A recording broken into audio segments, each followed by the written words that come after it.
Hey everybody, Andrew Zimmern here. And yes, I'm not in a hotel. I'm actually sitting in my office in Minneapolis, so I'm pretty darn psyched. Getting ready to leave tomorrow for the Super Bowl.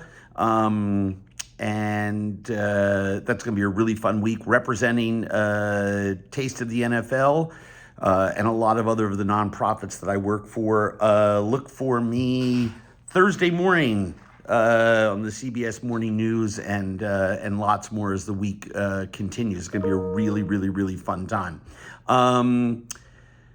Okay, let's get right down to it. Jen writes, what are some of your favorite ways to celebrate the Lunar New Year?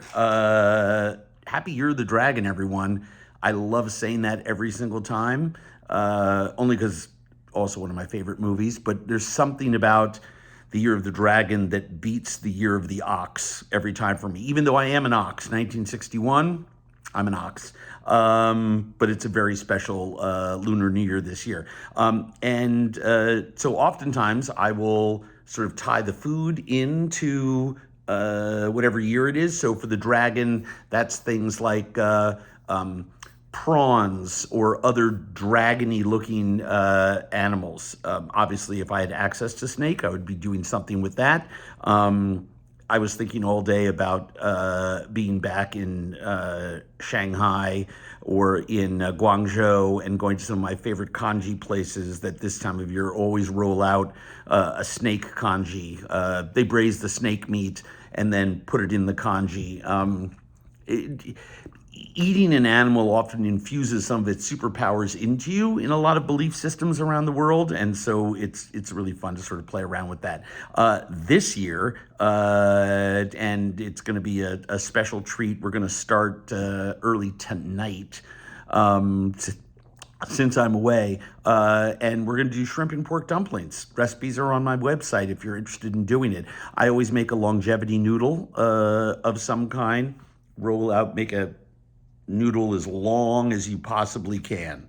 And maybe it's just one per person. I mean, if you make something 100 inches long, that'll easily feed one person. That's a huge noodle. So don't make it too thick. But yeah, that's the idea. Noodles are always great. And longevity noodles are just ones that are long. Longer the noodle, the greater the longevity. So we do a lot of things to celebrate the Lunar New Year. I like it better when my son's in town because I can roll dumplings with him. But Adam writes, I'm new to your Substack. I'm also a chef and in recovery. Do you have any tips on managing the busy hustle and bustle of the hospitality industry while also making sobriety your main priority? You're being an inspiration for staying sober and being awesome. Thank you. I think there's hustle and bustle everywhere. Obviously, certain industries have more of it. I was giving a speech to National Asphalt Association. Yes, there actually is one. But all of their adjacent industries, asphalt pourers, contractors of all kinds, are seeing huge suicide and alcoholism rates skyrocket. So I was giving a talk about personal wellness, and it reminds me that it's not just for you, Adam, a chef in recovery, but really for everyone, is that you have to take your medicine, otherwise you're going to get sick. And so for me as an alcoholic, that means I go to 12-step meetings. I do service work. I do the things that my mentors in those programs tell me to do. And I think that's why I've stayed sober for 32 years. I keep doing those things. I keep going to meetings. I keep doing what I'm supposed to be doing. Now, for people who are in other industries, take time for yourself, right? I mean, you got to take PTO. You have to, do wellness retreats for yourself. Anything, hiking, slow your mind down, increase your serotonin, whatever that is for you. If it's bike riding or surfing or walking the dog or whatever it is, just do more of that. Live more in the serotonin and not in any other of your body chemicals. Sonia writes, a lot of sobriety stuff, trying to go sober day by day. What has helped you? Mostly nighttime cravings of wine to relax. Oh, well, if you're new, eat sweets. I know it sounds crazy, but sweets will do it. Hungry, angry, lonely, tired. If you're craving alcohol and you're trying to stop, think about those four things. Halt: hungry, angry, lonely, tired. Eat something, say some prayers and breathe and get the anger out. Lonely, call a friend. Tired, go to sleep. But the first 6 months I was sober, I was eating candy every night. Is there a story behind the green clawed foot pot used in Wild Game Kitchen? It's cool. That three-legged pot takes its design inspiration from a lot of medieval cooking pots. Obviously, triangle shape was always easiest three-legged stools, easiest to build. Don't build a two-legged stool, but three is easier than four. Very, very simple. So those little pots are great. In South Africa, they're used a lot with braais, which is what South Africans call their barbecue. And those little pots are fantastic. I own two of them. You can buy them online. And let me just verify, but I know that the Kudu folks sell them. So let me see, kudugrills.com. And I think that green one is actually one that I bought from them. I have 3 or 4. Do they still sell them? Fire rings, pots. I'm looking online right now. I don't see it on their website, but I bet they still sell them. So yeah, if not, I would look. It's a cast iron pot coated in ceramic, 3-legged, and it's fantastic. I can throw coals on top of it. It's one of my favorite pots to cook with outdoors. By the way, any outdoor cooking store, also a good resource for them. Danny writes, is adding a bit of heavy cream to beurre blanc before you start adding butter a good idea? Well, it's good if you are just starting to make beurre blanc.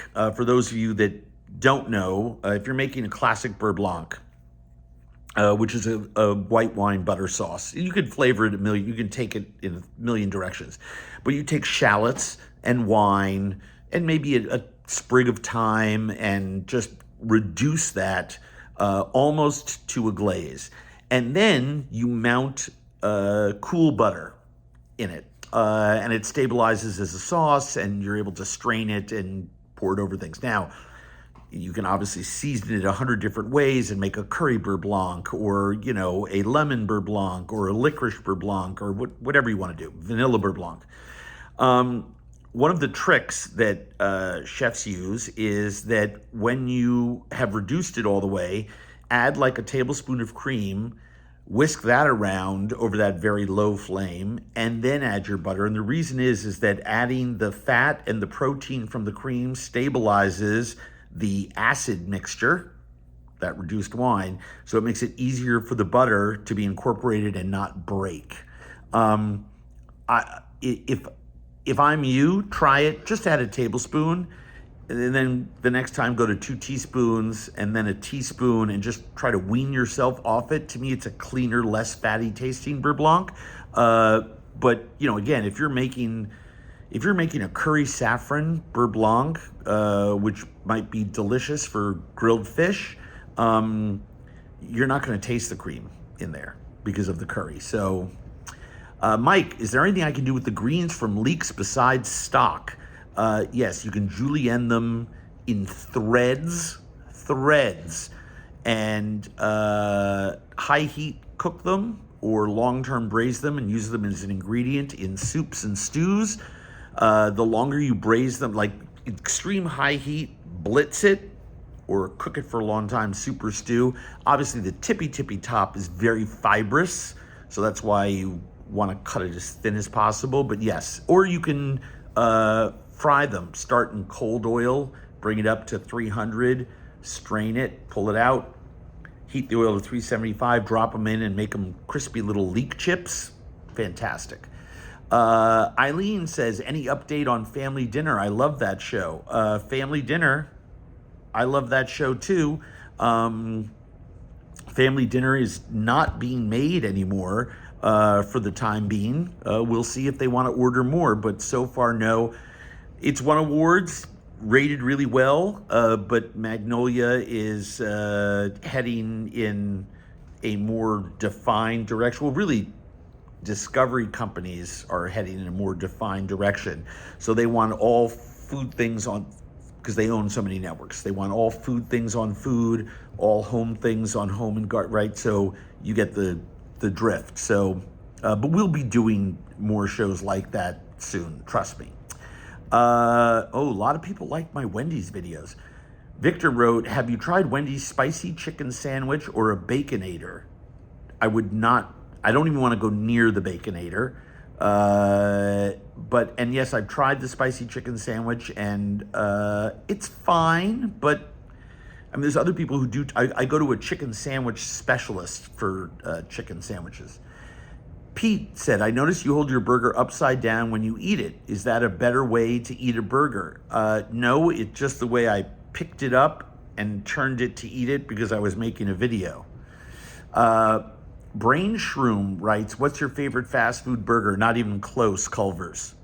I think Culver's is the best in class for burgers, fries, malts, concretes, side dishes. Culver's, I think, is just simply the best, to quote the late, great Tina Turner. Anyway, love you all. Speak to you at the end of the week.